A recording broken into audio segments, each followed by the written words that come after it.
I overheard my daughter's fiancé talking the day before the wedding.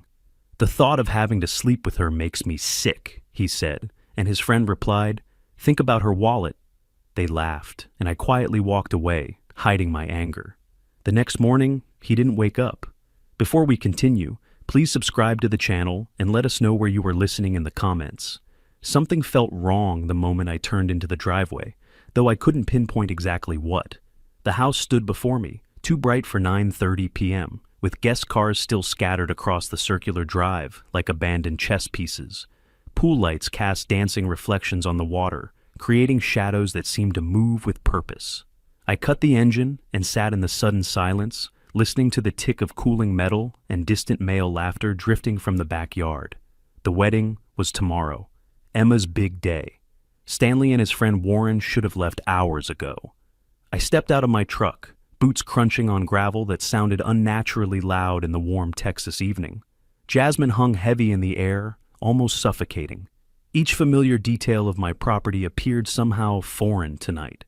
The garden path I'd walked for 30 years, the oak tree where Emma built her first treehouse, the fountain Margaret had insisted on installing. My body moved forward while my mind struggled to process this vague sense of wrongness. Male voices carried across the lawn, recognizable now. Stanley's practiced charm mixing with Warren's crude laugh. Nothing threatening about the sound itself, but context made everything ominous. Who laughs at 9:30 the night before a wedding when the bride went to bed an hour ago? My construction worker instincts, the ones that warned of structural weaknesses before collapse, triggered hard. I didn't consciously choose to move quietly. My body simply did it. Garden shadows swallowed me as I approached the library window, pressed against the house wall with controlled breathing. Through the open window frame, carried on the warm breeze, I could see them clearly. Stanley sat relaxed in a pool chair, whiskey glass catching the underwater lights. Warren lounged beside him, cigar smoke curling upward. Their body language spoke of conspiracy, of men who believed themselves safely alone. "Wedding logistics are finally locked down," Stanley was saying, swirling amber liquid in his glass. "Emma's so excited she can barely sleep." Warren chuckled. "Poor girl, all that planning for tomorrow." "The gift list alone took us 3 hours to organize," Stanley continued. "Her father's friends are generous people." I almost turned away. Wedding jitters, bachelor talk, innocent enough. Then Warren shifted forward, voice dropping to a more intimate tone. "You really going through with it?" The question hung in the night air like a physical presence. Stanley's response came slowly, like poison dripping from a wound. "What choice do I have? We're too deep in now." My confusion spiked. Deep in what? Wedding planning? Debt? Stanley continued, his voice carrying that exhausted quality of someone confessing a burden. "Honestly, Warren, I feel sick thinking about having to sleep with her." The words hit me like a physical blow. She's not my type at all. Too trusting, too naive, like a child playing dress-up. My fist clenched involuntarily. Warren's laugh grated against my eardrums. "Think about her wallet, buddy. 72 million company value. After the wedding, you'll have immediate access to all the contracts." The world tilted. Everything I thought I knew about my future son-in-law crumbled in real time. Stanley leaned back, suddenly animated. 6 months of patience, and we'll transfer every major contract to Redstone Development. The old man won't even understand what happened until it's too late. Warren raised his glass in a toast. "And when he does figure it out, Emma will sign anything I put in front of her. She trusts me completely." Stanley's smile was predatory. "Turner Construction becomes a subsidiary of Redstone within the year. 45 million in contracts, plus the client database. Everything they couldn't get through legitimate acquisition." The ceramic garden statue felt cold against my palm as I gripped it for support. My daughter, my Emma, was collateral damage in a corporate takeover. 6 months of courtship, engagement parties, wedding planning, all calculated, all fake. Their glasses clinked in celebration. The sound carried across the water like a death knell. I backed away with robotic precision, each step calculated to avoid lit windows and creaky floorboards. The house that had sheltered my family for decades now felt like enemy territory. My office door closed behind me with a soft click, first moment of safety since overhearing their conversation. But I didn't break down, didn't scream or throw anything, though part of me expected to. Instead, an eerie calm settled over me. The businessman emerging from beneath the shocked father. I poured 2 fingers of whiskey with a steady hand that surprised even me. Margaret's photograph watched from the desk, her smile frozen in better times. "I'm sorry you have to see this," I whispered to her image, "but I'll handle it." The legal pad came out, blue pen uncapped. While memory remained fresh, I wrote everything verbatim. Each word documented transformed pain into weapon. Stanley's voice echoed in my head as I transcribed his confession, Warren's crude encouragement, their casual dismissal of Emma's humanity. Outside, car doors slammed, engines started. Through the window, I watched taillights disappear down the driveway. 2 men who thought they had already won, heading home to sleep peacefully before their victory celebration. They thought I was just an old man, an easy mark. They forgot I'd built an empire from nothing, survived competitors who made Stanley Parker look like an amateur. By sunrise, I'd know everything about the man pretending to love my daughter. And by sunset tomorrow, he'd learn what it meant to cross a Turner.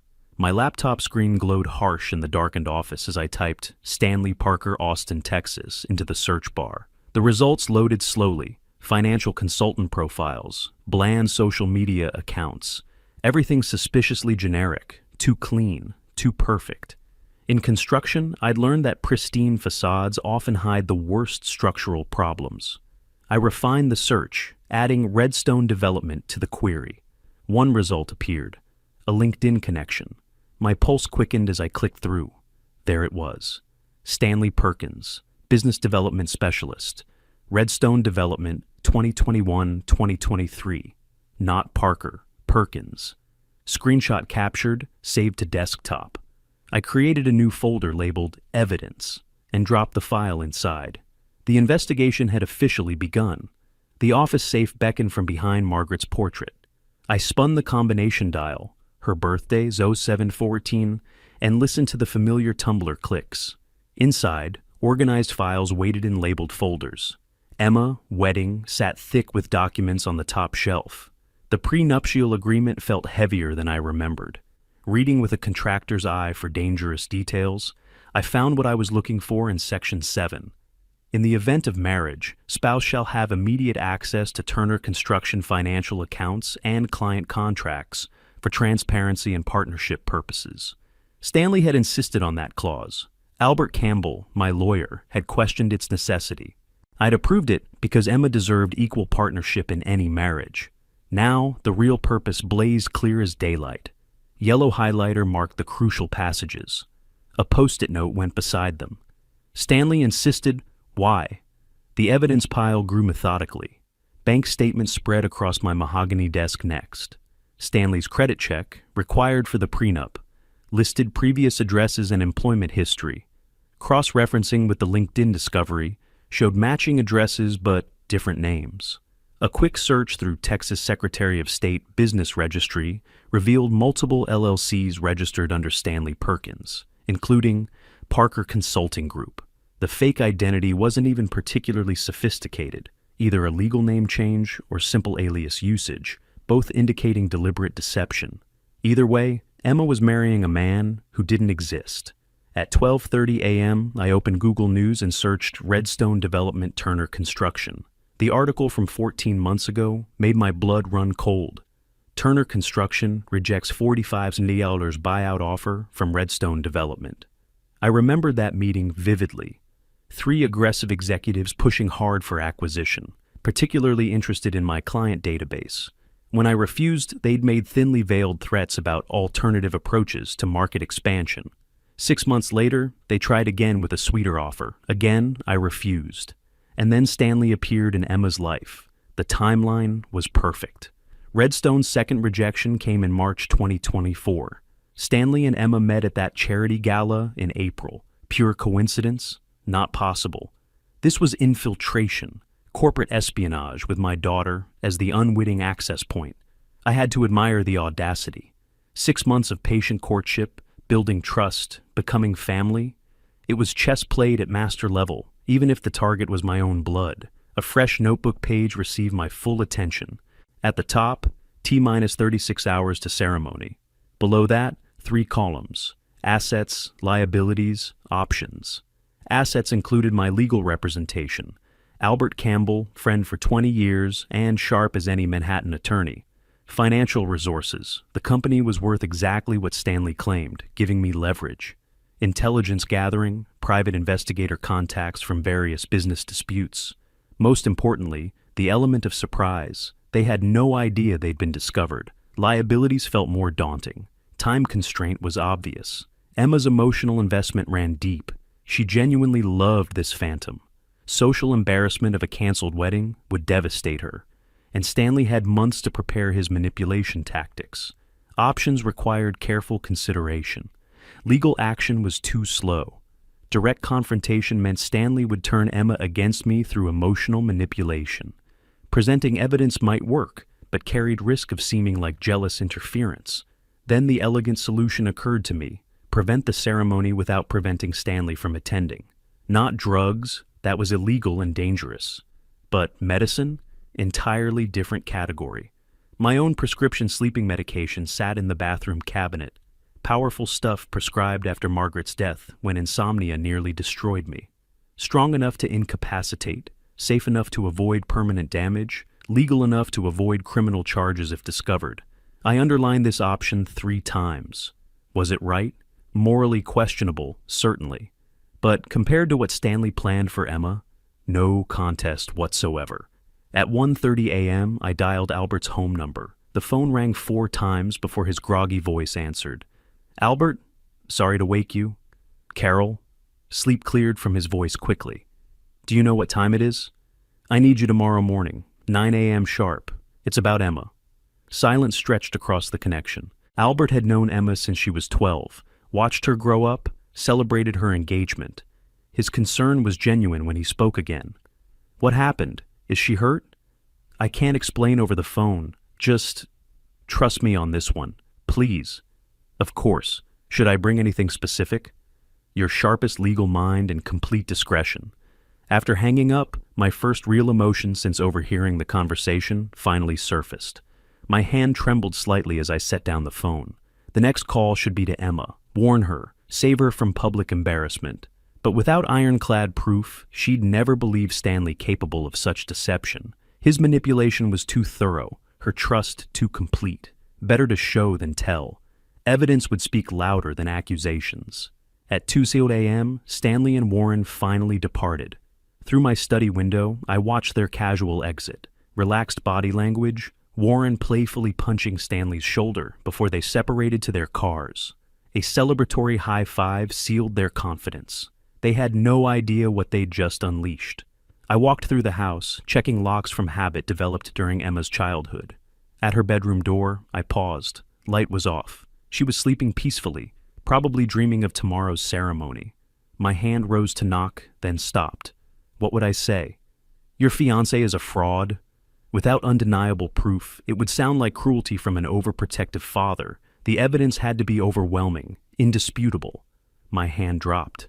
I continued to the master bedroom, lying fully clothed on top of the covers. The ceiling fan rotated slowly overhead while the antique clock marked each passing second.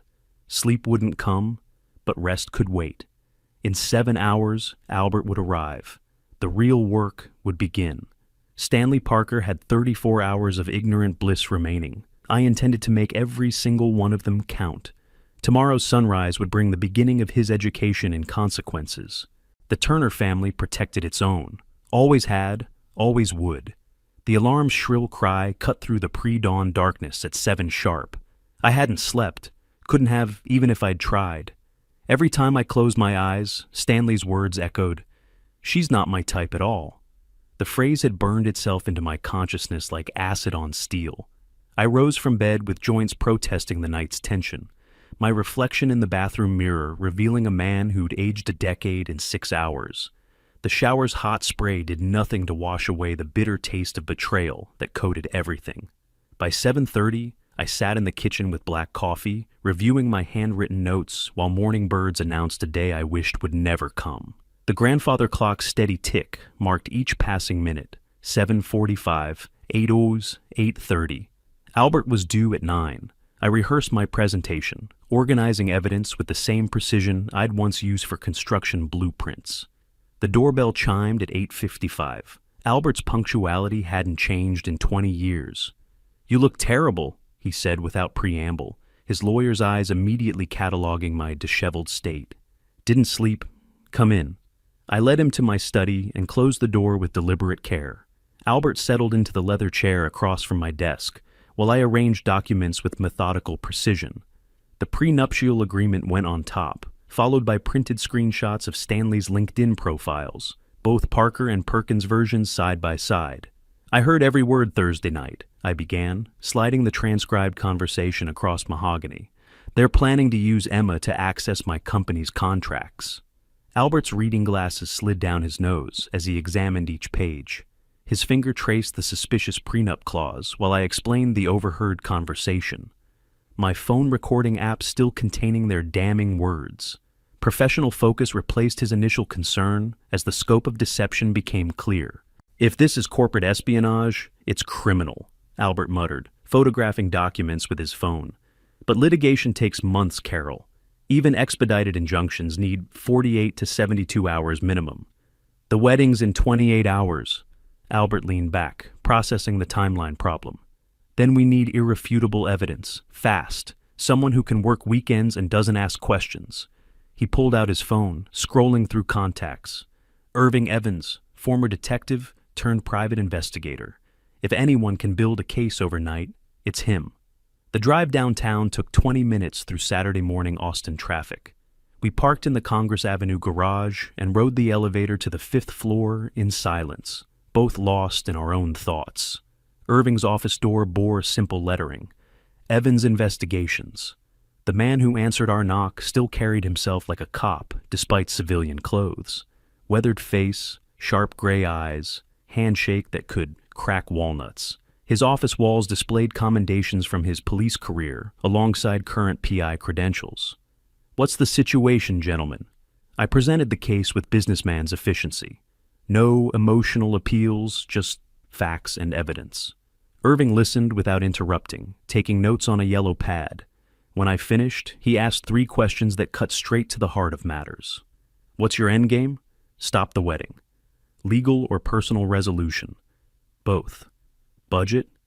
"Whatever it takes." $5,000 for a 24-hour rush job. I'll need to call in favors, but I can get you bank records and employment verification, communications if they exist. He was already reaching for his phone. "Initial findings by 6 tonight, complete report by 9. I nodded agreement, and Irving immediately began working, calling a contact at the bank while we watched, then texting a former police partner about accessing Redstone's building records. This was a man who understood urgency. Driving home at 1:15, I steeled myself for the hardest performance of my life. Emma's voice drifted from the living room as I entered. She was singing while organizing wedding favors, surrounded by white boxes and gold ribbon, like a bride in a fairy tale. "Dad, where have you been all morning?" Her face lit up with pure joy that made my chest constrict painfully. "Running errands, last-minute surprise for you and Stanley." The lie came easier than it should have. She gave me a tour of her preparations, the dress hanging like a ghost in its protective bag, jewelry sparkling on the dresser, shoes that had cost more than most people's rent. Each item represented dreams that Stanley was methodically destroying.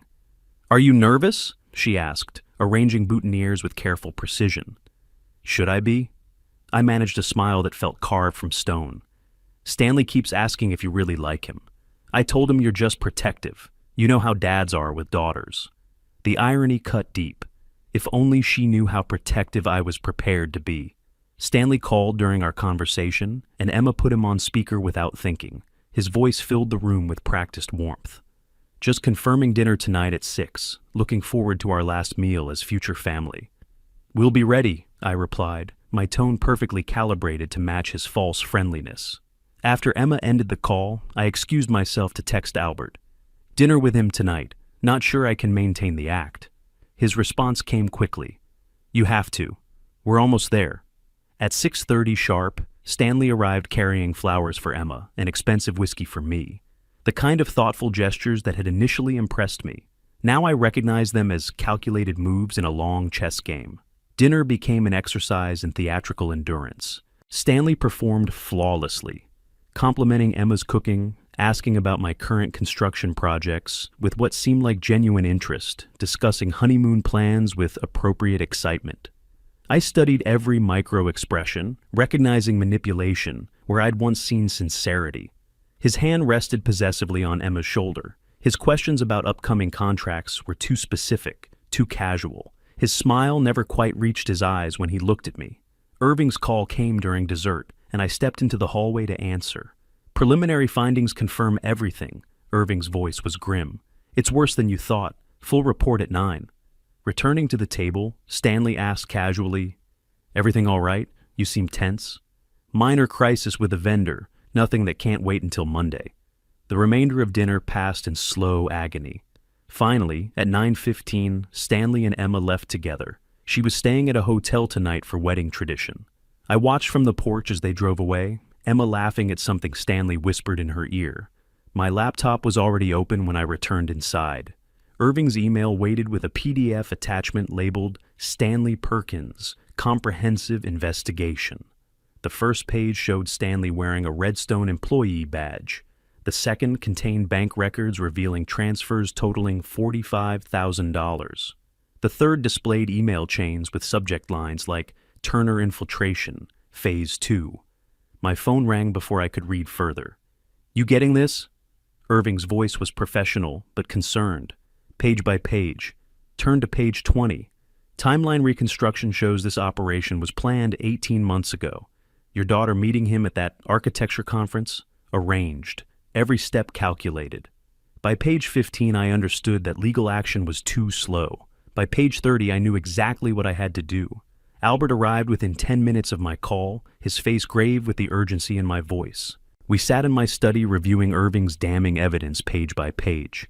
Employment records proving Stanley's real identity, financial trails showing systematic payments, communications revealing the full scope of conspiracy. The most devastating document appeared on page 34, an email from Redstone's VP of Acquisitions to Stanley. Once married, immediate access to Turner client database. 6 months extraction, then initiate divorce proceedings. $500,000 bonus upon completion. Albert whistled low, his lawyer's composure finally cracking. "This is RICO territory, Carol. Criminal conspiracy at the corporate level. Can we stop it legally?" Albert's pause told me everything. Even expedited legal action requires 72 hours minimum. Emergency injunctions need judicial review, filing procedures, service of process. He met my eyes directly. The wedding's in 14 hours. We sat in heavy silence, the weight of impossible timing pressing down like a collapsed building. Finally, I spoke the words that had been forming since page 15. "There's another way." I explained my pharmaceutical approach carefully, emphasizing the legal aspects. Prescription medication prescribed to me, temporary effects, no permanent harm. Albert's objections came swift and sharp. "That's drugging someone without consent, Carol. He'll voluntarily consume what I serve him. You're splitting legal hairs. But am I wrong?" Albert stared at his hands, wrestling with professional ethics versus personal loyalty. After a long moment, he looked up. "What about Emma? She'll be humiliated when he doesn't show. Better temporary humiliation than years of systematic exploitation." I told him about my afternoon visit to Dr. Williamson, woven between leaving Irving's office and meeting Emma. The appointment had been strategic, mentioning stress-related insomnia, anxiety about Emma's marriage changing our relationship, requesting short-term pharmaceutical help. Dr. Williamson, who'd treated our family for 15 years, had been sympathetic. "Wedding stress affects many fathers," he'd said, prescribing Ambien 10 mg with a 30-day supply.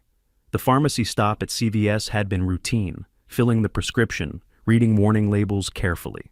Later research on medical websites confirmed that 40 milligrams would produce 8 to 12 hours of deep sleep, well above therapeutic dose, but within safety parameters. "Last chance to do this through proper legal channels," Albert said, as I crushed 4 tablets in Margaret's old mortar and pestle. "Legal takes too long. This works tonight." Albert left reluctantly, understanding the need for plausible deniability. At 11:50, my phone buzzed with an unexpected text from Stanley. "Hey Carol, impromptu bachelor party. My place fell through. Can we use your patio? Just me plus Warren plus 2 college buddies. Couple hours max?" Providence had delivered opportunity directly to my door. "Of course, come over."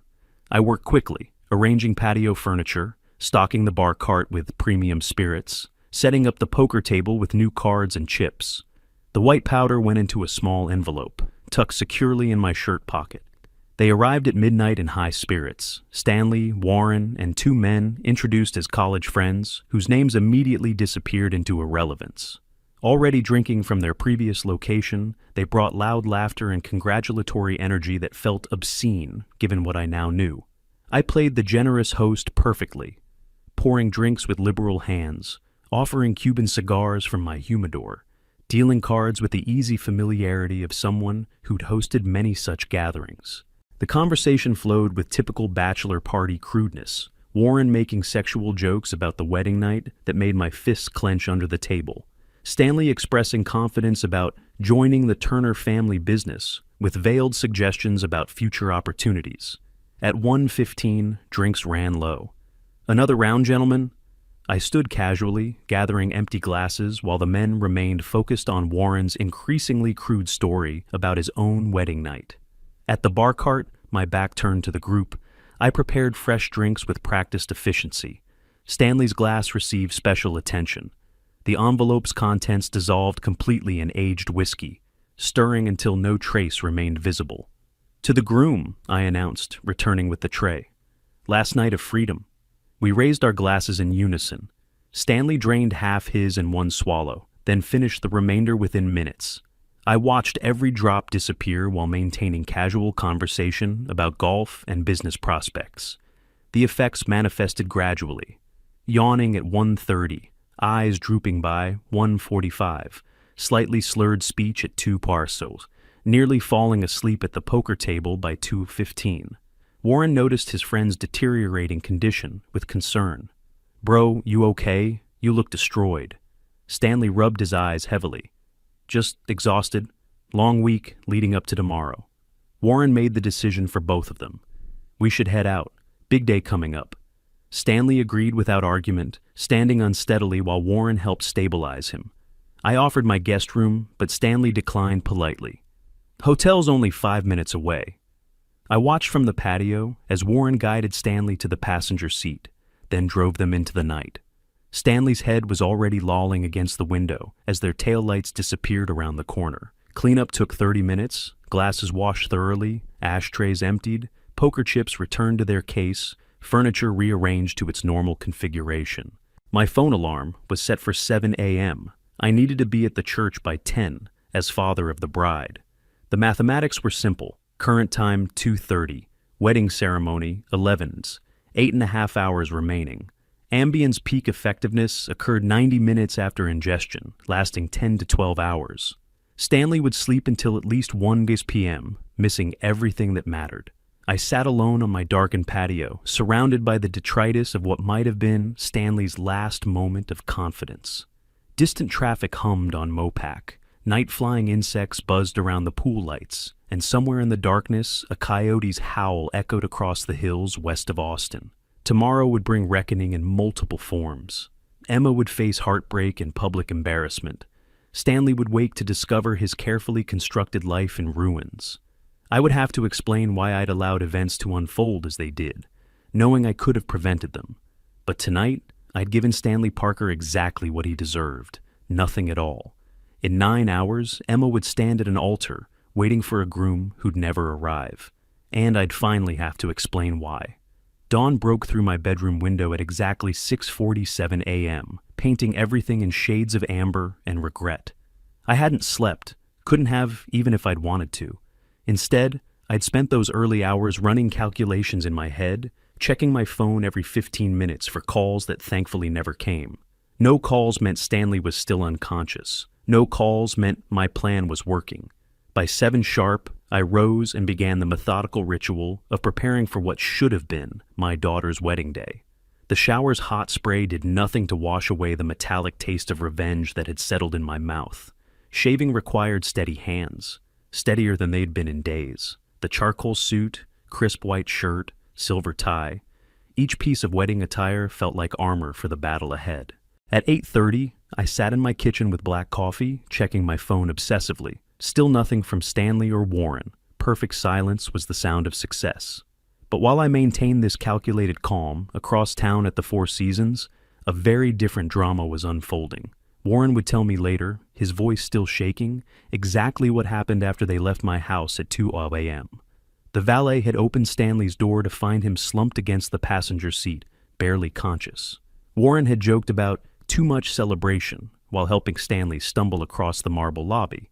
The night desk clerk watched them with the weary eye of someone who'd seen countless intoxicated guests, making mental notes about potential problem visitors. In the elevator, Stanley leaned heavily against the mirrored wall, eyes unfocused, mumbling incoherently. Warren attributed it to the whiskey and the late hour. Bachelor party nerves finally catching up. At room 847, Stanley collapsed onto the bed, fully clothed, shoes still laced, jacket buttoned, his phone sliding from his pocket to the carpet below. "You good, man?" Warren had asked. Stanley's response was unintelligible. Within minutes of Warren leaving, Stanley lost consciousness completely. The Ambien hit its full effect by 2:45 a.m., dragging him into a sleep so deep that earthquakes couldn't have woken him. At 8 a.m., Warren woke naturally and checked his phone. Text messages from friends congratulating Stanley, reminders that the ceremony started at 11 Sioux. He sent Stanley a text. "Rise and shine, groom." No response. By 8:30, Warren had showered and dressed. He texted again. "Yo, we need to get moving." Still nothing. A phone call went straight to voicemail. Stanley's phone lying dead on the hotel room floor, unreachable. Warren knocked on door 847 at 8:45. "Stanley, wedding day." Silence. Louder knocking produced the same result. Now genuinely concerned with only 2.5 hours until ceremony, Warren went to the lobby. The desk clerk initially refused a wellness check, privacy policies and all that. But Warren's insistence about a wedding in few hours and potential medical emergency convinced security to investigate.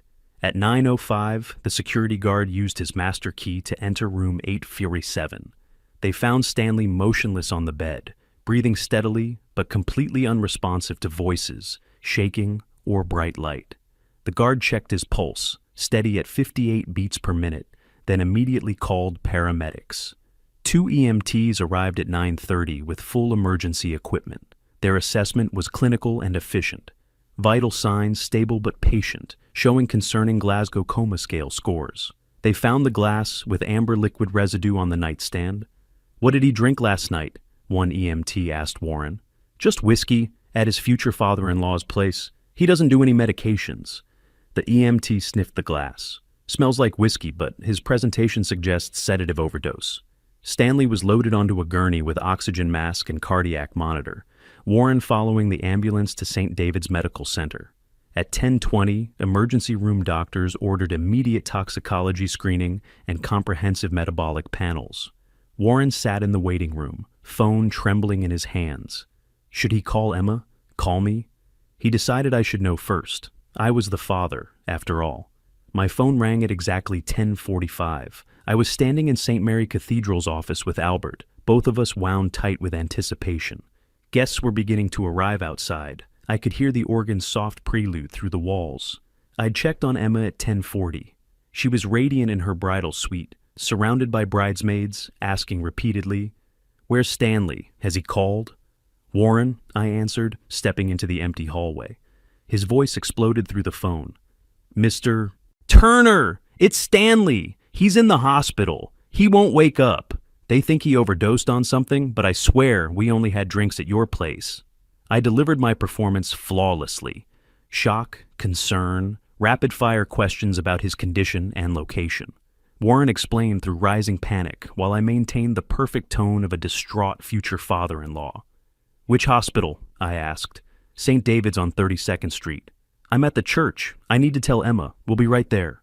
After hanging up, I stood in that hallway for exactly 30 seconds, listening to the organ music swelling in preparation for a processional that would never happen. Through the doorway, I could see Emma in her bridal suite mirror, bridesmaids adjusting her veil, her smile radiant with anticipation. I walked to the bridal suite door and knocked twice. Emma opened it immediately. "Dad, 5 minutes. Are you ready?" The wedding dress had cost $8,000. It would never be worn to an altar. The flowers had cost $3,500. They would wilt in the church pews. The reception had cost $42,000. It would feed confused guests asking what happened. But my daughter's future? That was priceless. "Sweetheart," I said, my voice carefully controlled, "something's happened with Stanley." Emma's smile died instantly. The joy drained from her face like water from a broken dam, replaced by the kind of fear that every bride's nightmares are made of. "What do you mean?" Her voice was barely a whisper. Behind her, bridesmaids clustered closer, sensing crisis with that peculiar female intuition that picks up distress signals before words are even spoken. I gestured them out of the room with my eyes, and thankfully they retreated to the hallway. "Stanley's in the hospital," I said, closing the door behind me. "Warren just called. He's unconscious. They don't know why." Emma's processing was visible, confusion giving way to panic, panic building toward hysteria. "Unconscious? What do you mean unconscious? Like in a coma?" "No, sweetheart. His vital signs are stable, but he won't wake up. The doctors think he might have taken something." "Taken something?" Emma's voice pitched higher. "Stanley doesn't do that. He barely drinks. What are you talking about?" I watched my daughter collapse into the white satin chair, her veil falling askew, the bouquet she'd clutched for photos now forgotten on the floor. The sound that came from her wasn't quite crying. It was something more primal, the noise someone makes when their world suddenly stops making sense. Bridesmaids rushed back in despite my earlier dismissal, voices overlapping in concern and confusion. Emma looked up at them through tears. "Stanley's in the hospital." The room exploded into chaos. Multiple conversations, cell phones appearing, someone calling for smelling salts. I established control with the voice that had commanded construction sites for 40 years. "Everyone calm down. Emma, I'm going to the hospital to find out what's happening. You should stay here. I'm coming with you. You're wearing a wedding dress." "I don't care." Within 3 minutes, Emma had stripped off the $8,000 gown, not carefully, but yanked over her head like emergency clothing removal, and pulled on jeans and a t-shirt someone had grabbed from a bridesmaid's overnight bag. At 11:08, I walked into the sanctuary where 150 guests sat checking their watches and whispering among themselves. The ceremony should have started 8 minutes ago. I approached the altar where Father Mackenzie waited, with barely concealed concern. My announcement was brief and strategically vague. "Friends and family, I apologize for the delay. The groom has experienced a medical emergency and has been taken to the hospital. The ceremony is postponed pending further information. We'll be in touch about rescheduling." The crowd's reaction was immediate and audible. Gasps, shocked whispers, the scraping of wooden pews as people stood. Phone cameras appeared. Everything would be documented and shared within hours. Emma's aunt approached with rapid questions. My business partner offered assistance. Close family members clustered around demanding details. I deflected every inquiry with practiced efficiency, extracted myself from the crowd, and returned to find Emma ready to leave. Albert had brought his car to the church entrance. The drive to St. David's Medical Center took exactly 12 minutes through Sunday morning Austin traffic. None of us spoke during the journey. Emma stared out the window with tear-streaked cheeks. Albert gripped the steering wheel with white knuckles, and I sat in the passenger seat, calculating what would happen next. The hospital's automatic doors opened onto antiseptic smells and fluorescent lighting that made everyone look slightly deceased. Warren paced the waiting area like a caged animal, looking terrible in wrinkled clothes and 3 days of stubble. "Emma, Mr. Turner, thank goodness you're here." He started talking rapidly, explaining what he knew, which wasn't much.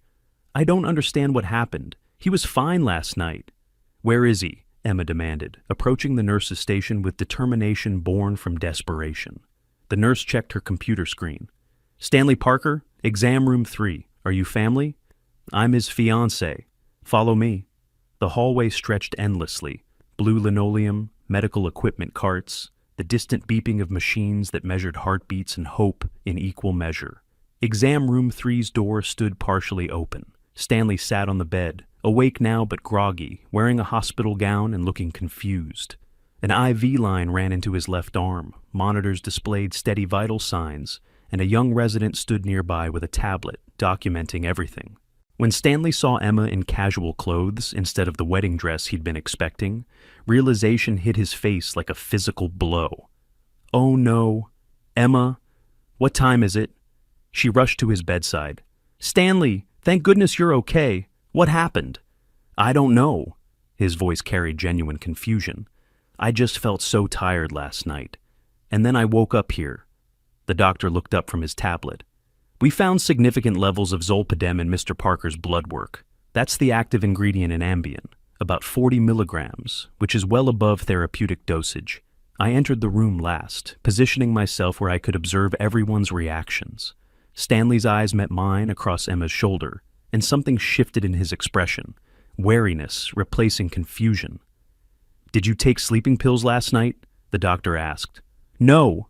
Stanley's response was immediate and emphatic. "I don't use sleeping medication. I just had whiskey at—" His eyes flicked to me again. "At dinner." The doctor made notes on his tablet. "Well, the zolpidem came from somewhere. We'll need to keep you under observation for another few hours to ensure no complications." Emma squeezed Stanley's hand. "But how did it get in your system?" Warren stepped forward. "We were at Mr. Turner's house until late, just drinking and playing cards." All eyes briefly turned to me. I met their collective gaze with perfect innocence.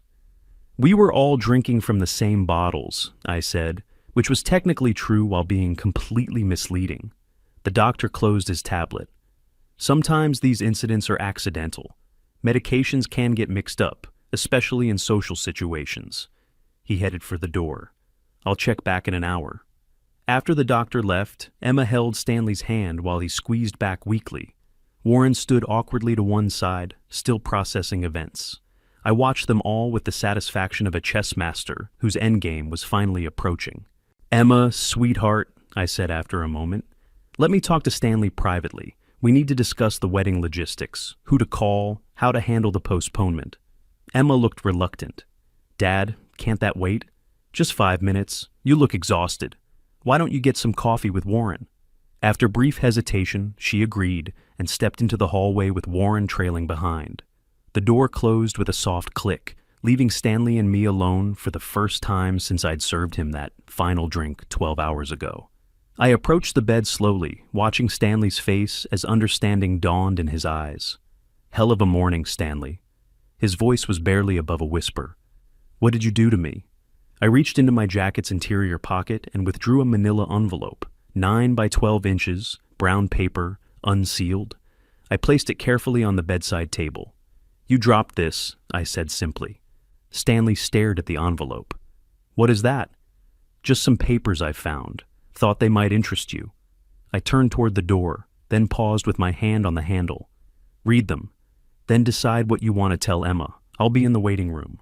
Through the door's window, I watched Stanley reach for the envelope with shaking hands. He opened it slowly and pulled out the first document, a photograph of him wearing a Redstone Development employee badge, arm around colleagues at what appeared to be a company picnic. His face went white. Emma approached me in the hallway. "Can I go back in now, Dad?"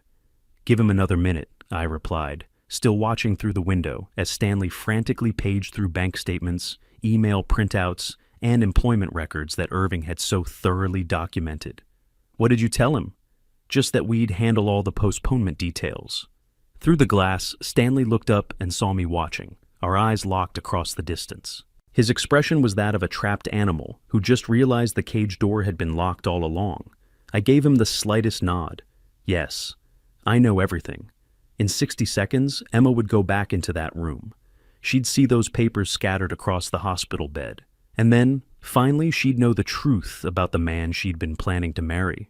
My revenge wasn't physical violence or public humiliation.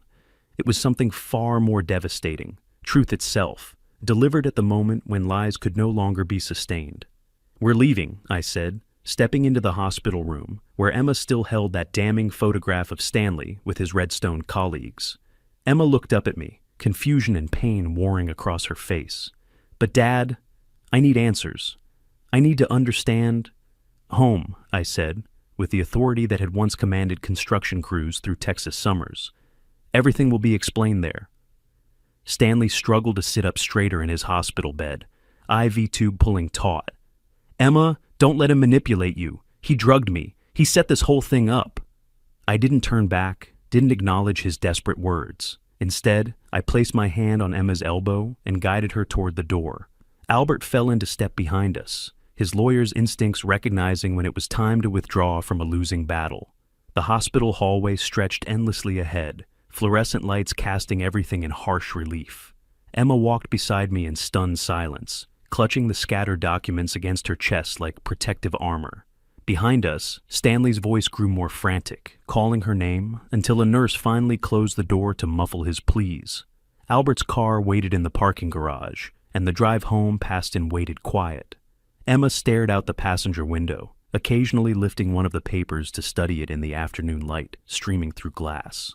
I watched her in the side mirror, seeing my daughter's world reshaping itself with each piece of evidence she examined.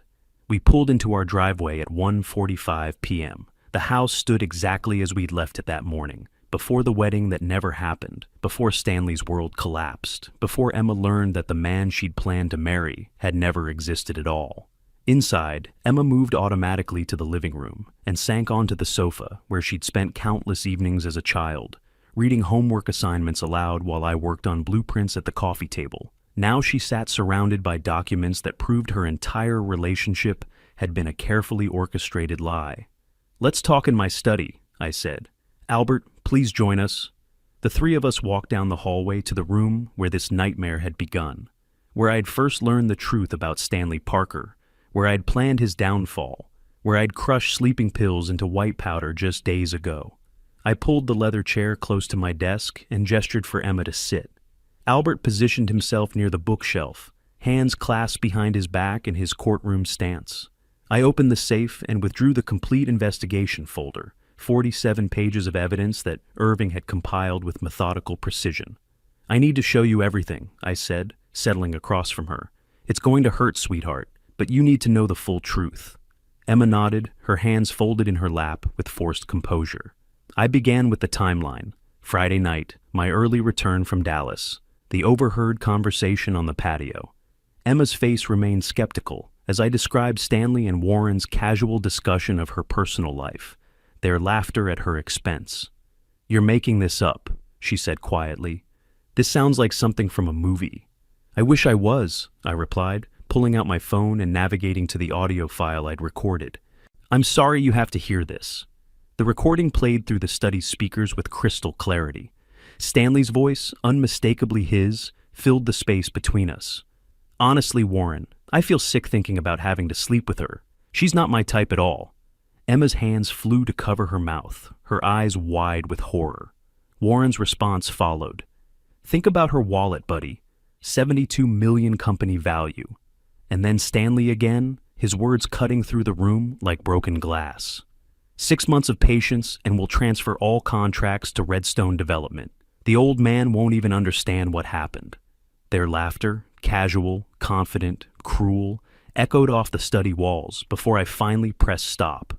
Emma had doubled over in her chair, arms wrapped around her stomach, as if she'd been physically struck. The sound coming from her throat wasn't quite crying. It was deeper than that, more primal. I let the silence stretch, giving her time to process what she'd heard. Albert stood motionless by the bookshelf, his professional mask unable to completely hide his disgust at Stanley's words. Finally, Emma straightened and wiped her eyes with the back of her hand. "All of it?" she whispered. "The whole year we were together?"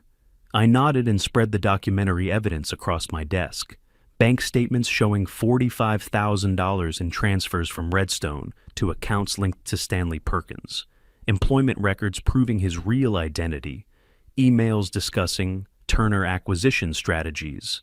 Photographs of him at Redstone corporate events. Emma studied each document with the methodical attention to detail she'd inherited from me. When she reached the photograph of Stanley wearing his Redstone employee badge, arm draped casually around colleagues at what appeared to be a company picnic, she set it down very carefully. "This is real," she said. Not a question, a statement of acceptance. Albert stepped forward. "It's all verified through independent sources. Bank records, employment confirmation, communications intercepts. Your father didn't want to believe it either, Emma, but the evidence is conclusive." That's when her anger finally erupted. Emma shot to her feet, sending the folder flying across the room. Papers scattered across the hardwood floor like oversized confetti from a celebration that had turned into a funeral. "You knew?" she screamed at me. "Friday night? For 2 days you knew this and said nothing?" Her voice climbed toward hysteria. "I stood in that church, in my wedding dress, and you just let me—" "Would you have believed me?" I interrupted, my voice steady despite her rage. "Friday night, with no proof, just my word against his?" "Yes, you're my father." "No," I said simply. "You wouldn't have. You loved him. You would have thought I was being controlling, jealous of losing you. You would have married him anyway, and by the time you discovered the truth yourself, it would be too late. The contracts would be transferred, the damage done." The silence that followed was deafening. Emma sank back into her chair, and I could see in her eyes that she knew I was right. If I'd come to her Friday night with wild accusations about corporate espionage and fake identities, she would have defended Stanley. She would have chosen him over me. Albert cleared his throat gently. "Emma, what your father did was protect you from becoming an unwitting accessory to multiple crimes. Stanley committed fraud, corporate espionage, identity theft. By stopping this before the marriage, your father saved you from legal complications that could have destroyed your life." Emma stared at the scattered papers surrounding her feet. "I feel so stupid," she whispered. "You're not," I said firmly. "He was a professional. This operation was planned 18 months ago, Emma. You're meeting him at that architecture conference, arranged by Redstone. They researched you, studied you, sent someone specifically trained to become exactly what you'd fall in love with." Her phone buzzed on the desk, the 15th call from Stanley since we'd left the hospital. Emma stared at it, then looked at me. "Your choice," I said. She answered and put it on speaker. "What?" Stanley's voice poured through the speaker, desperate and rapid. "Emma, please. Your father drugged me. He's manipulating you. Those documents are fake. He set me up." Emma's voice was colder than I'd ever heard it. "Fake? Like your name, Stanley Perkins?" Stanley stammered for a response. Emma continued with surgical precision. "I heard the recording. Your voice, saying I make you sick, saying you feel sick thinking about sleeping with me. That was fake too. I didn't mean—" "Emma, that was just locker room talk. Guys say stupid things when—" "Don't call me again," Emma said, and ended the call. At 5 o'clock, our doorbell rang, followed immediately by violent pounding. Through the study window, I could see Stanley's car in our driveway, Warren trying unsuccessfully to pull him away from our front door. "Carol!" Stanley's voice carried through the walls. "Let me in! I have a right to explain!" Emma flinched at the sound of his voice, not with longing, but with revulsion. I walked to the intercom system. "Leave my property," I said calmly. "You have 60 seconds before I call the police." "I have a right!" Stanley shouted back. "You have nothing," I replied. 50 seconds. Stanley began pounding harder, and I was already dialing 911. "Yes, I need officers at my residence. 2 men are trespassing and making threats. There's a young woman here who's frightened." The police arrived in 7 minutes. Impressive response time for our neighborhood. Through the window, we watched 2 officers approach Stanley, check his identification, and begin the process of removing him from our property. Stanley tried explaining something about brainwashing and manipulation, but the officers remained professional and firm. "Sir, this is private property. You need to leave." When Stanley continued arguing, one officer's hand moved closer to his handcuffs. "Sir, I can arrest you for criminal trespassing if you don't comply." Finally, Stanley allowed Warren to guide him back to their car. But as they drove away, I could hear him shouting threats through the open window. By 8 that evening, the house had returned to its usual quiet. Emma lay exhausted on the living room sofa, and I'd covered her with the knitted blanket Margaret had made years ago. She wasn't crying anymore. That stage had passed. Now she just seemed empty, drained of the joy and excitement that had characterized her for months. I sat in the chair across from her, keeping vigil. "What happens to him now?" Emma asked without opening her eyes. "Justice," I said. "The legal kind." "Will it be enough?" "It'll have to be." She was quiet for several minutes before speaking again. "Dad, I'm sorry I yelled at you." "Don't be. You had every right." "Thank you," she whispered, "for stopping it, for saving me from whatever he was going to do." "Always," I said. I'll always protect you, sweetheart. Emma fell asleep on that couch sometime before 10, physically and emotionally exhausted. I sat watching her breathe until well past midnight, grateful that she was safe, that she was home, that the man who'd planned to destroy our family would never have the chance. Tomorrow, the legal machinery would begin grinding Stanley to dust. Tonight, I simply watched over my daughter's dreams. Monday morning arrived gray and humid, typical June weather for Austin. I'd been awake since 5, reviewing documents and mentally preparing for what promised to be a long day of systematic destruction. Emma slept until 9, the deepest rest she'd had in weeks, finally free from the anxiety that had plagued her without her even knowing why. At 8:30 sharp, Albert and I walked into the Austin Police Department headquarters on 8th Street. The building's concrete brutalist architecture seemed appropriate for the gravity of what we were about to set in motion. Detective Sarah Martinez of the Economic Crimes Unit met us in Conference Room B, along with her partner, Detective James Chen. Both were experienced investigators with reputations for thoroughness. Albert had recommended them specifically. I presented our evidence with the same methodical precision I'd once used for construction project proposals. The audio recording played through their conference room speakers, while Martinez took detailed notes. Chen photographed every document with a department camera, establishing chain of custody for potential prosecution. This appears to constitute corporate espionage, Martinez said, reviewing the bank transfer records. We'll need to coordinate with the FBI's white-collar crime unit. The interstate nature of Redstone's operations puts this in federal jurisdiction. Irving arrived halfway through our presentation, carrying additional documentation he'd gathered over the weekend.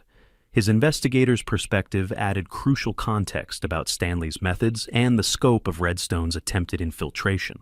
Mr. Perkins won't be going anywhere, Irving told the detectives. He's financially ruined and desperate. Classic flight risk factors, but he lacks resources to actually flee. After 2 hours of presentation and questioning, Detective Martinez closed her notebook with satisfaction. We're opening a formal investigation. Don't leave the Austin area, Mr. Turner, as we may need follow-up interviews. But more importantly, we need to ensure Mr. Perkins doesn't disappear. He won't, I assured her. He has nowhere to run. From the police station, Albert and I drove directly to my office at Turner Construction. I'd called an emergency meeting Sunday night with our 12 most important clients, the developers, city contractors, and construction firms that represented 60% of our annual revenue. They assembled in our main conference room at 10:30, faces serious and concerned. Word travels fast in Austin's construction community, and rumors about Saturday's wedding incident had already begun circulating. I addressed them with the straightforward honesty that had built my reputation over decades. Gentlemen, I'm informing you of a security breach that was attempted against our company through personal channels. The attempt was detected and neutralized before any client information was compromised. We've implemented enhanced security protocols, and law enforcement is now involved. Frank Morrison from Morrison Development raised his hand. Carol, should we be concerned about our project data? No, I replied firmly. The individual in question gained no access to our systems or client files. The threat has been eliminated. Questions continued for 20 minutes, but the tone remained professional and supportive. These men had worked with me for years. They trusted my judgment and appreciated my direct communication about the situation. After the meeting, I sent a carefully worded email to our broader client list of 120 accounts. The subject line read simply, Security Update, Turner Construction. The message was brief and professional, mentioning police involvement to legitimize the seriousness without providing unnecessary details. Meanwhile, across town, Stanley was experiencing the other side of my systematic approach. Irving called me that afternoon with an update. Thought you'd want to know what Stanley's Monday looked like. At 11 that morning, Stanley had begun calling Redstone Development, trying to reach his handler, VP of Acquisitions Robert Johnson.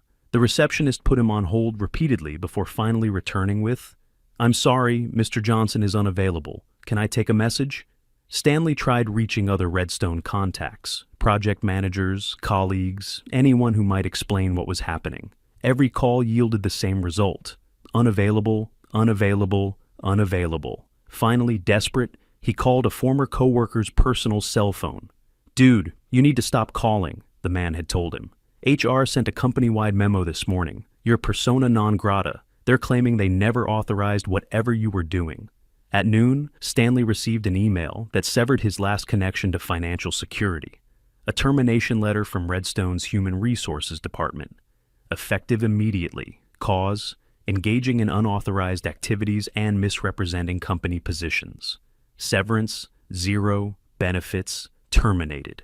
He'd tried calling Warren for support, but Warren's phone went straight to voicemail. A text message came back 30 minutes later. "My lawyer says don't contact me. They fired me too. You're radioactive." By 3 o'clock, Stanley was sitting in the strip mall office of Richard Morrison, attorney at law, paying consultation fees with a credit card that was already dangerously close to its limit. "You want to press charges for being drugged?" Morrison asked, reviewing the hospital records. "Do you have any evidence that Mr. Turner administered the medication?" "I know he did it," Stanley insisted. "I was at his house." "That's not evidence," Morrison replied bluntly. "You tested positive for a legal medication that millions of Americans take for insomnia. Unless you have witnesses, video footage, or a confession, it's your word against his. And from what you've told me, he has recordings of you committing several felonies." Morrison leaned back in his chair. "My advice? Hire a criminal defense attorney immediately. You're going to need one." While Stanley's world collapsed, Emma was taking her first concrete steps toward healing.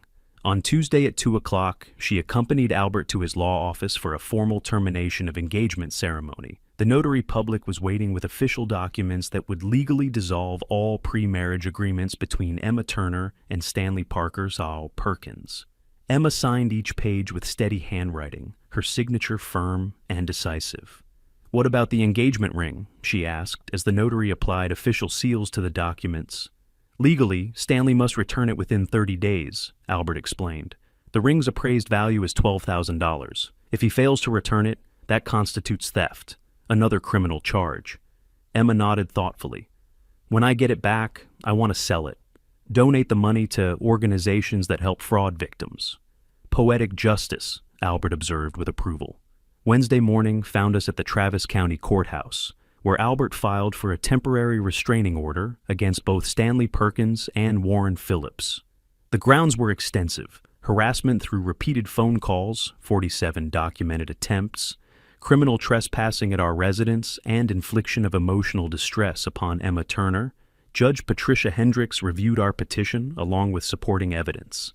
The police report from Sunday's incident, phone logs, and witness statements from neighbors who'd heard Stanley's shouting. "This restraining order is granted," she announced, bringing her gavel down with finality. "Mr. Perkins and Mr. Phillips are prohibited from any contact with Emma Turner or Carol Turner through any means whatsoever. They must maintain a distance of at least 500 feet from the Turner residence and Turner construction offices. Duration: 30 days, with a hearing scheduled for a permanent order." A process server delivered the restraining order to Stanley that afternoon at the Extended Stay America motel, where he'd been forced to relocate. His credit cards maxed out, his bank account drained by lawyer fees, his future employment prospects destroyed by Redstone's public abandonment. Stanley read the document while sitting on the edge of a bed in a room that cost $40 per night. Just 1 week earlier, he'd been confident and engaged, planning a wedding that would give him access to a $72 million construction empire. Now he was legally prohibited from contacting the woman he'd planned to marry, professionally radioactive, and facing potential federal criminal charges. He tried calling Emma one final time, but an automated message informed him, "This number has blocked your calls." He tried calling me with the same result. Complete isolation. Total defeat.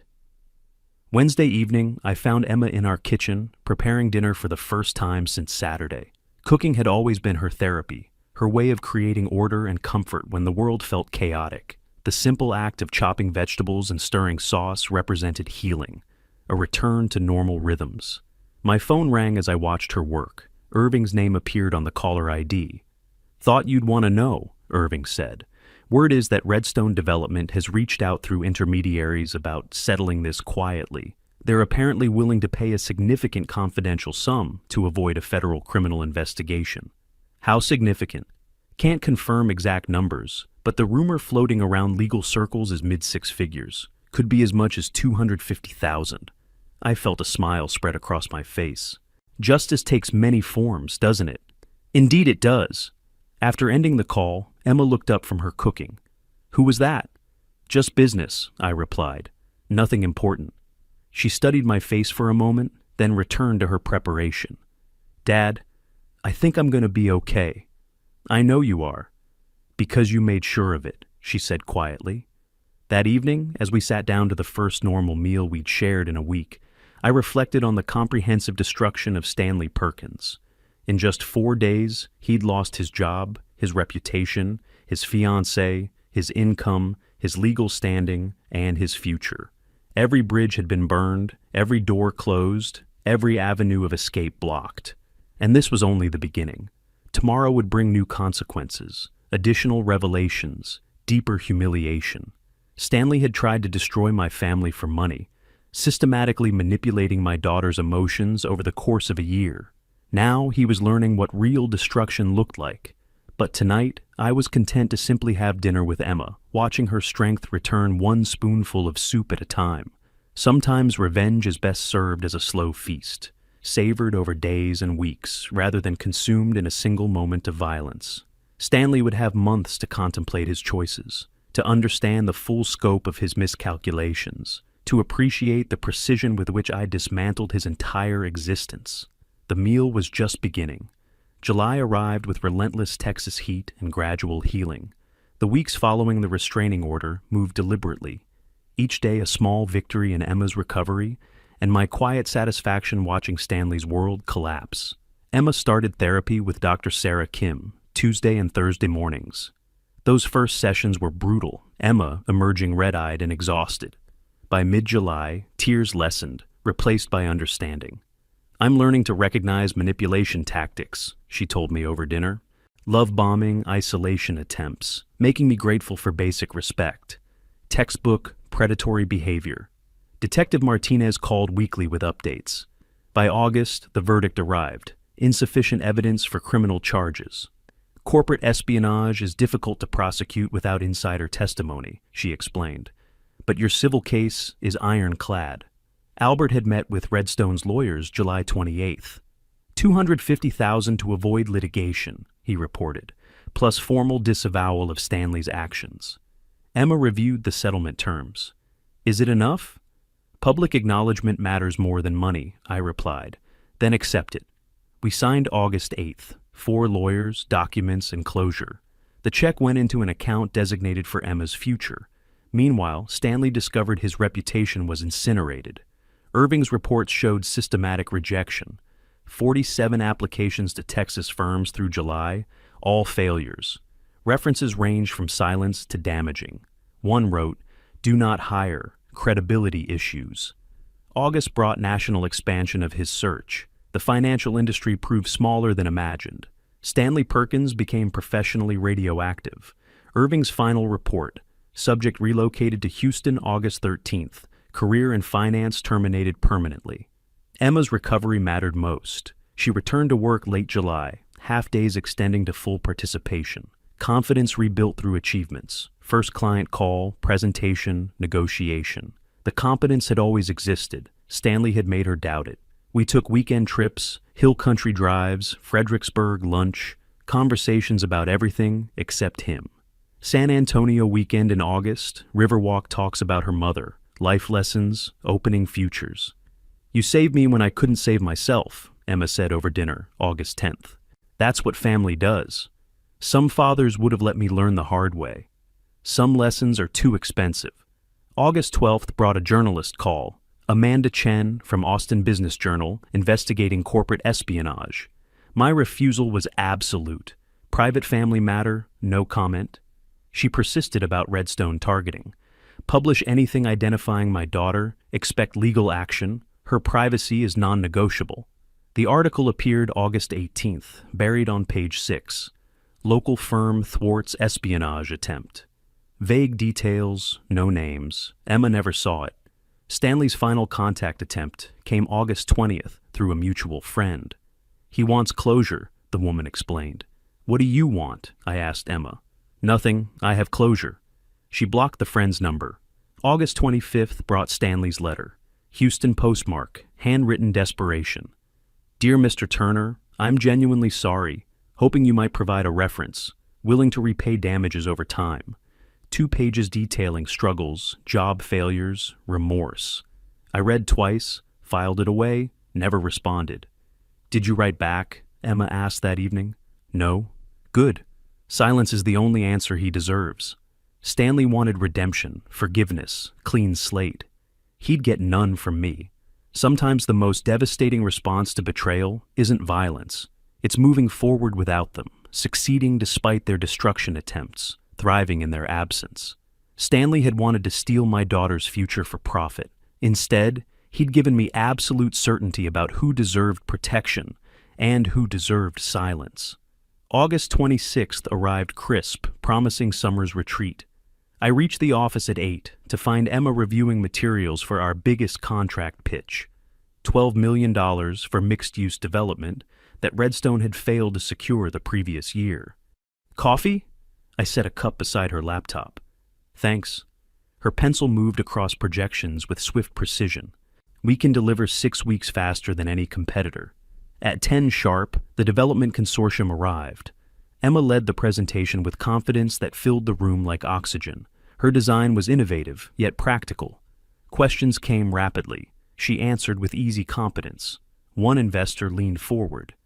This addresses every concern we had with previous submissions. The project manager stepped out for consultation. 20 minutes later, his smile told us everything. We'd like to move forward with Turner Construction. After they left, Emma was crying. Relief, vindication, joy. You did that, I told her. Your vision, your victory. We did it together. That afternoon, I signed Emma's promotion papers, Vice President of Project Development, with real authority. Are you sure? She asked. Never been more certain. 2 days later, Emma invited me to dinner at her apartment. I arrived to find she wasn't alone. Dad, meet Albert Morrison, she said, introducing a man with calloused hands and honest eyes.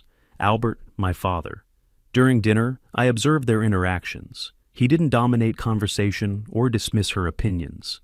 When she took a work call, he asked about her recovery from the difficult situation, genuine concern, not curiosity. After Albert left, Emma sat nervously beside me. What do you think? Tell me about him.